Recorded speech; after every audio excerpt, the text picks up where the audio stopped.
नमस्ते. घोडदौड मराठीची या माझ्या यूट्यूब चॅनलवरती आपलं सर्वांचं स्वागत आहे. चिनया मिनया या पुस्तकामधील माझी तिसरी कथा आहे, अखेर चोर सापडला. खरं तर ही तिसरी कथा आहे या पुस्तकामध्ये, पण मी सगळ्यात सुरुवातीला हीच कथा लिहिली होती. हा माझा छोटासा प्रयत्न होता. त्याला माझ्या वडिलांनी साथ दिली, मला गाईडलाईन दिली, म्हणजे माझं मार्गदर्शन केलं ही कथा लिहिण्यासाठी. ती माझी अगदी सुरुवातीची पहिली कथा आहे, ज्याला खूप ठिकाणाहून पत्र आली. तेव्हा पोस्टकार्ड असायचे, सांगलीहून, आटपाडीहून, अशा बऱ्याच ठिकाणहून या गोष्टीसाठी उत्तरं, रिप्लाय वगैरे अशी आली की कथा खूप आवडली, असे सगळे अभिप्राय आले होते या कथेसाठी. तर ही कथा मी आपल्याला आज वाचून दाखवणार आहे. अखेर चोर सापडला. सोनापूर नावाचं एक गाव होतं. त्या गावातील लोक खाऊन पिऊन सुखी होते. गावात कधीच दुष्काळ पडत नसे. त्या गावाच्या सभोवती कितीतरी उंचच्या उंच आणि हिरवीगार झाडे होती. तेथील निसर्ग सौंदर्य खरोखर पाहण्यालायक होते. त्या गावापासून काही अंतरावर एक मोठे जंगल होते. जंगल फारच घनदाट होते. जंगलाच्या मध्यभागी एक मोठेच्या मोठे पाण्याचे तळे होते. तळ्याभोवती कितीतरी नारळांची, आंब्यांची, निलगिरीची उंचच्या उंच झाडे होती. याशिवाय तिथे बांबूची बनेसुद्धा होती. तळे खूपच खोल होते व त्यात प्राणीही खूपच होते. त्या तळ्यामध्ये कितीतरी मोठे मोठे मासे, कासव आणि सुसरी वगैरे होत्या. परंतु या तळ्यातील मासे मारण्यास पूर्णपणे बंदी होती, कारण ते तळे एका राजाच्या राज्यातील होते. त्यामुळे त्या राजाचा त्यावर अधिकार होता. तो राजा या तळ्यातील मासे कोणालाही बेकायदेशीरपणे मारू देत नसे. प्रत्येक वर्षी तो त्या तळ्यातील मासे मोठे झाल्यानंतर त्यातील सर्व माशांचा लिलाव करीत असे. म्हणजे ठराविक रकमेला तो लिलाव कोणीतरी विकत घेत असे. या पैशातून राजा आपल्या राज्यातील गोरगरिबांचे कल्याण करीत असे. पण सोनापूर गावात एक सतीश नावाचा कोळी राहत होता. तो फारच दुष्ट होता. त्याचा त्या तळ्यातील माशांवर सदा डोळा असायचा. या तळ्यातील माशांच्या राखणीसाठी राजाने एक माणूस रखवालदार म्हणून नेमला होता. तो रखवालदार उजाडल्यापासून दिवस मावळेपर्यंत त्या तळ्याची राखण करायचा. त्यातील मासे तो कोणालाही मारू द्यायचा नाही.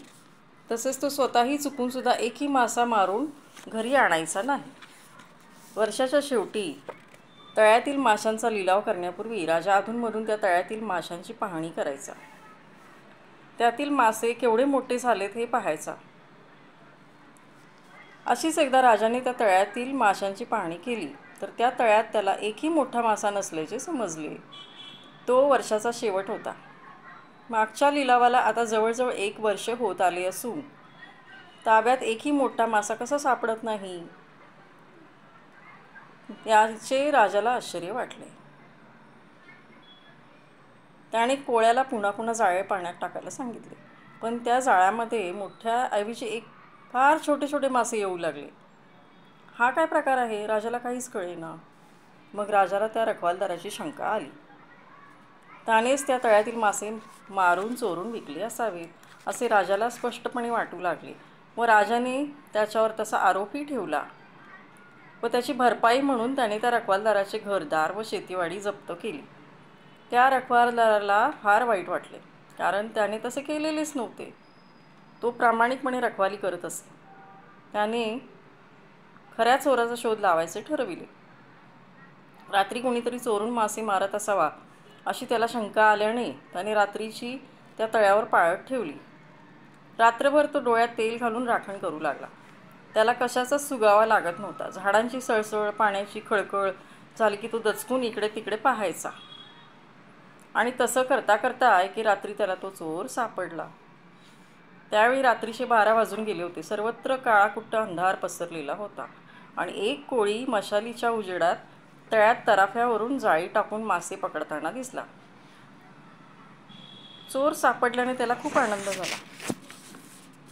तो तसाच धावत पळत राजवाड्याकडे आला व ही गोष्ट त्याने राजाच्या प्रधानाच्या कानावर घातली. प्रधानाला हे प्रथम खोटेच वाटले होते. परंतु बघूया तरी हे खरे आहे काय म्हणून तो काही शिपाई घेऊन त्या रखवालदाराला घेऊन त्या तळ्यापाशी आला.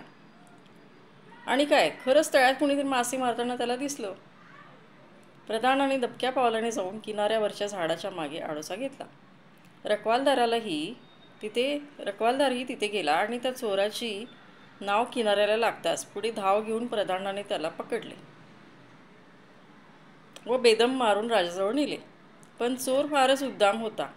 राजवाड्यात आल्यावर प्रधानाने त्याला हंटरने फटके मारायला चालू केले.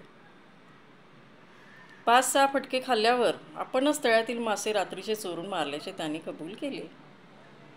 खरा चोर कोण ते राजाला समजले. तो चोर म्हणजे सोनापूर गावातील तो दुष्ट सतीश नावाचा कोळी होता.